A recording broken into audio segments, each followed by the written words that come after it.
Hey, everybody. Welcome again to the Optimized E-commerce podcast. I'm Tanner Larson. This is my business partner, Matthew Stafford. And again, we are the owners of Build, Grow, Scale, the leading e-commerce optimization company in the galaxy, maybe even the universe, right? Sounds good to me. Something like that. Yeah. It's all fact.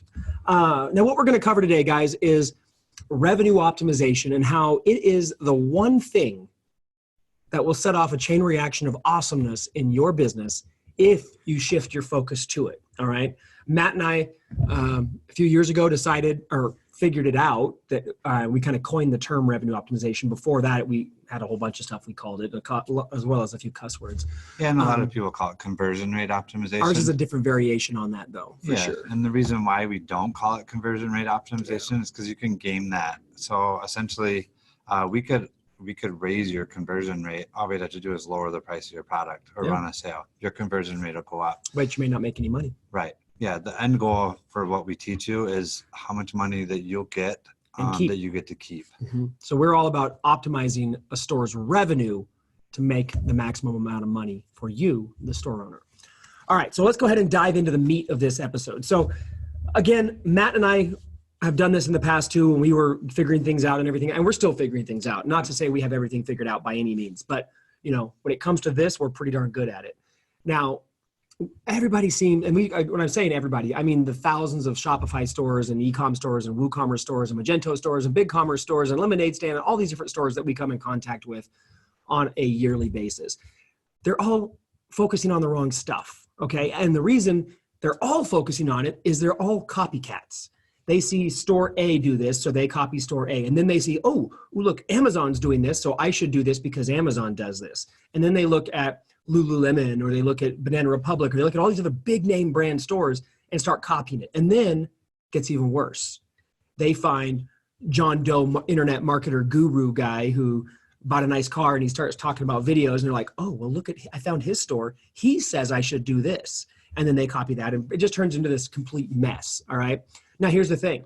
How do you know that the store you're copying actually knows what's working? Or that they're profitable. Or that, yeah. Yeah, we deal with, we have several partner stores that do a huge volume, and we still have to work against this consistently. When they see something they like on another store that we know doesn't work, they'll be like, oh, well, they're using it. Well, yeah, they got funding and they don't have to be profitable, but yet you want to be profitable. So there's a balance between what you're trying to do. So we're very big on not doing the copycat marketing and letting the data tell us what goes on. And it's not just that though, because you have your data set, you're looking at all, you're analyzing it. There's a lot of stuff that you could fix, right? Oh, yeah. But what's the stuff that you should fix? You should only fix what moves the needle. So focus on the 20% that gives you the 80% of the results. So typically when we first go in on a store or start working on a store, we're removing stuff all the time. We're not trying to add this widget or this thing. We're literally trying to bring more clarity to the customer. It's not about more apps. Journey. Honestly, most of the time we get rid of half their apps and everything else or more and delete a ton of their theme features and all kinds of stuff. So yeah, it's really about what moves the needle. So that's another part of it, is trying to figure out and paying attention to what actually is going to make an impact. A lot of guys, like in the split testing world, and especially in the conversion rate, they're like, oh, let's test button colors. Well, that's more of a whisper than a shout. There's a lot of other things that you should do. Hey, how about testing your browser segments, or testing your page load, or testing things like that? Yeah, or the most visited pages. Yeah. And make those work the best, because fixing your most visited page is going to have a lot bigger impact on your revenue at the end of the day than, just focusing on different buttons. So Matt and I figured this out through trial and error ourselves and we stopped focusing on traffic. We started focusing on the store. And then when we started focusing on the store, we did what everybody else did. We added 7,000 apps because we thought this app we kept adding more stuff, thinking if we could just figure out what we needed to add, things would get better. Or we get more customers that would buy because now this new thing was added. Yep. Yeah, and what we realized was the data wasn't right. Yeah, it actually got worse too. The more things that you add, the more cognitive load. Yep. There's a lot of things going on. In fact, you always use the illustration from the One Thing book. Oh yeah, well, that's where I was going next. Was Matt and I first? We were following that same thing of like, we were trying to optimize everything or trying to focus on everything instead of just the 20% that makes the 80% of the difference. And then we started reading The One Thing by Gary Keller. Amazing book. If you haven't read it, I highly recommend it. But that book is all about how you can do basically small little things that create extraordinary results. And that is, if you sum the whole book down, it says this: what's the one thing that by doing that one thing, everything else gets easier? Yeah. And when Matt and I actually took what we learned out of that book and internalized it and applied it to what we did in our optimization business, everything got better. And I'm not saying a little bit better, I mean exponentially better. And it was because we were focusing on the one thing that moved the needle, or the one thing that made all the difference. So the example Matt's talking about is more of an analogy, all right? So let's figure out the one thing in both e-commerce and something else in life that we're all familiar with: health and fitness, okay? So health and fitness, what do people do? They're like, I want to get fit, right? So what do? They go buy workout clothes, they buy a bunch of supplements, they buy a diet book, or they hire a trainer, and they do all this stuff, right? Okay. And then they eat like shit.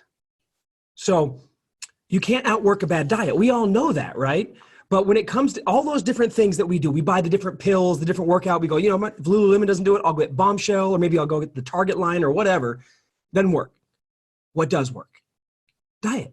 If you just had a good diet and didn't work out, didn't try any of the cardio or the HIIT or the CrossFit or any of that crap, and you just had a good diet, you could achieve most of your fitness and weight loss goals. You may not be a bodybuilder, but you would look pretty darn good, because diet is the one thing that sets off the chain reaction of awesomeness. It's the one thing that moves the needle and makes everything else better.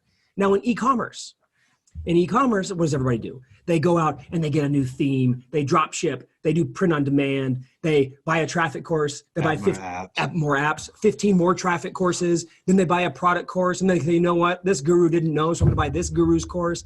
And then they go out and buy an expensive car because that's going to help them sell more on Shopify. Or they try to sell to a different niche. Yep. And then they build a general store. They build a different niche store, and all this crap that we've all done, right?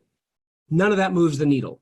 In e-commerce, the one thing that moves the needle is revenue optimization. You focus on revenue optimization, everything gets easier. You want to be able to scale your store? Optimize through revenue optimization, dial in your store, and you can scale to the moon, okay? Have a traffic focus, and you'll never scale, okay? You'll struggle to stay afloat, much less survive. Yeah. And so that's the thing. And when we were able to figure that out and identify that revenue optimization was that one thing, okay? But it doesn't help you, because you're like, what the is revenue optimization, right? You're wondering, what the hell is it? So Matt, give me the rundown on what revenue optimization is. Essentially, revenue optimization is maximizing the traffic that already comes to your store so that you get the maximum benefit out of it, which would be revenue. So again, we talked about there's several different vanity metrics, and we don't want you to get hung up on what your conversion rate optimization is, because a store that sells a $300 average order product is going to have a lower conversion rate than a store that sells a $50 average order product.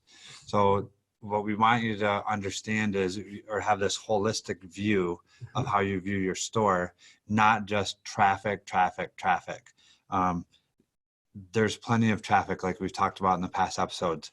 What you really want to do is focus on that buyer's journey, and that's what revenue optimization is all about. From the time that they land on your site till the time that they give you money. And on into the back end, okay? Revenue optimization, that's the other thing. Revenue optimization doesn't stop when the sale is made. Or when they exit the store. True. Because there's several ways to get them back to the store so they'll buy again. And most stores that don't focus on revenue optimization have a front end focus on their business. Their only method of acquisition and money is front end sales. And that's all they care they're about. Losing their most profitable source, which is their existing customers, in getting their warm traffic back to the store. Absolutely. Yeah. And that's where the real money is. And that's where you can basically 3 and 4x, 5x your company simply by reselling to your existing customers, bringing back that warm audience through revenue optimization. Okay. So it's massive and it's super powerful. Okay. That's really what this podcast is about, is revenue optimization. And I want to be clear, guys, this is not the same thing as conversion rate optimization, okay? There's a lot of the similar principles. There is some overlap, but conversion rate optimization, they tend to get people get tunnel vision on conversion rate optimization. And again, those vanity metrics that Matt was talking about, they kind of get so focused in on that they miss all of this. And everything out here is actually what we learned is what matters to really take a store to that next level and really be able to scale it, okay? So if you guys are watching this or listening to this on iTunes, we also will be doing this on YouTube, so you can go over there and subscribe. Or if you're listening or watching it on YouTube, you can go over to iTunes, because we're going to actually share some stores in the future. Yep. And so you'll want to watch it on video too. Yep. So if you need the direct links on how to find those, go to buildgrowscale.com/podcast, and that'll give you links to both iTunes and YouTube. So make sure you're subscribed on both, so that no matter what kind of content we're sharing, you can jump back and forth and see what you want to see. The other thing, guys, is leave a comment and also a review. We'll go through each of those every week. And the thing, just like we do on a e-commerce store, the comments and the customer service log, we use that to optimize the store. We will use your comments and your reviews to optimize this podcast to be what you guys want it to be. Because after a while, like, we get tired of hearing ourselves talk. That's true. We'd love to hear some topics from you guys that'll make us, share new stuff that we think you might not be interested in. Yeah. So with that, guys, we'll see you later. We'll catch you in the next episode. And I can't wait to share what we got for you next time. See you guys. See ya.